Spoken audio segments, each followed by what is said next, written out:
സംസ്ഥാനത്തെ ആദ്യ maritime cluster ചേർത്തലയിൽ ആരംഭിക്കുമെന്ന് വ്യവസായ മന്ത്രി പി രാജീവ് പ്രഖ്യാപിച്ചു.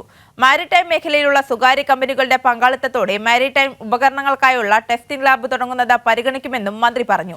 അതേസമയം സംസ്ഥാന സർക്കാരിന്റെ പ്രഥമ നിക്ഷേപ പ്രോത്സാഹന പുരസ്കാരം IBM senior vice president Dinesh നിർമ്മലിന് മന്ത്രി സമ്മാനിച്ചു. 2023 സംസ്ഥാന വ്യവസായ നയത്തിലെ 22 മുൻഗണനാ മേഖലയിൽപ്പെടുന്നതാണ് മാരിടൈം. മുഖ്യമന്ത്രിയുടെ നോർവേ സന്ദർശനത്തെ തുടർന്നാണ് കേരളത്തിൽ ഈ മേഖലയ്ക്കായി പ്രത്യേകം ക്ലസ്റ്റർ തുടങ്ങാൻ തീരുമാനിച്ചത്. ഇതിനായി ചേർത്തലയിൽ 15 ഏക്കർ സ്ഥലം സർക്കാർ കണ്ടെത്തിയിട്ടുണ്ട്. മാരിടൈം വ്യവസായങ്ങൾക്ക് ആവശ്യമായ സൗകര്യങ്ങൾ ഏർപ്പെടുത്തി ഇത് നൽകാനാകുമെന്നും മന്ത്രി പി രാജീവ് പറഞ്ഞു.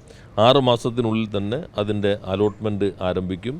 കൊച്ചിൻ ഷിപ്പ്യാർഡിന് നിരവധി ഓർഡറുകൾ ലഭിക്കും. അതിൻ്റെ ഒരു സാധ്യത നമ്മുടെ MSME സെക്ടറിന് ഗുണപരമായി വിനിയോഗിക്കാനാണ് ഈ ക്ലസ്റ്റർ കൊണ്ട് ഉദ്ദേശിക്കുന്നത്. മാരിടൈം മേഖലയിലെ വിവിധ പങ്കാളികളുമായി മന്ത്രി ആശയവിനിമയം നടത്തി. മാരിടൈം മെഷീനറി ഉപകരണങ്ങൾ ടെസ്റ്റ് ചെയ്യുന്നതിന് കേരളത്തിൽ സംവിധാനമില്ലാത്ത വ്യവസായികൾ ചൂണ്ടിക്കാട്ടി. ഈ സാഹചര്യത്തിൽ മാരിടൈം മേഖലയിലുള്ള സ്വകാര്യ കമ്പനികളുടെ പങ്കാളിത്തത്തോടെ മാരിടൈം ഉപകരണങ്ങൾക്കായുള്ള ടെസ്റ്റിംഗ് ലാബ് തുടങ്ങുന്നത് പരിഗണിക്കുമെന്നും മന്ത്രി അറിയിച്ചു. അതേസമയം സംസ്ഥാന സർക്കാരിൻ്റെ പ്രഥമ നിക്ഷേപ പ്രോത്സാഹന പുരസ്കാരം IBM senior vice president Dinesh നിർമ്മലിന് മന്ത്രി സമ്മാനിച്ചു.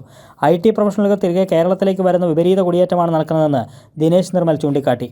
ഓരോ വ്യക്തിയുടെയും തിരിച്ചുവരവ് നേരിട്ടല്ലാത്ത 10 തൊഴിലവസരം ഇവിടെ സൃഷ്ടിക്കുന്നുണ്ടെന്നും അദ്ദേഹം പറഞ്ഞു. പുതുതലമുറ സാങ്കേതിക വിദ്യാരംഗത്ത് കേരളത്തിൻ്റെ അന്താരാഷ്ട്ര സാന്നിധ്യം ഉറപ്പിക്കുന്നതിനായി സംസ്ഥാന സർക്കാരും IBMുമായി ചേർന്ന് സംഘടിപ്പിക്കുന്ന ജനറേറ്റീവ് AI കോൺഫറൻസ് ജൂലൈ 11-12 തീയതികളിൽ നടത്തുമെന്നും മന്ത്രി പി രാജീവ് അറിയിച്ചു. കൈരളി ന്യൂസ്, കൊച്ചി.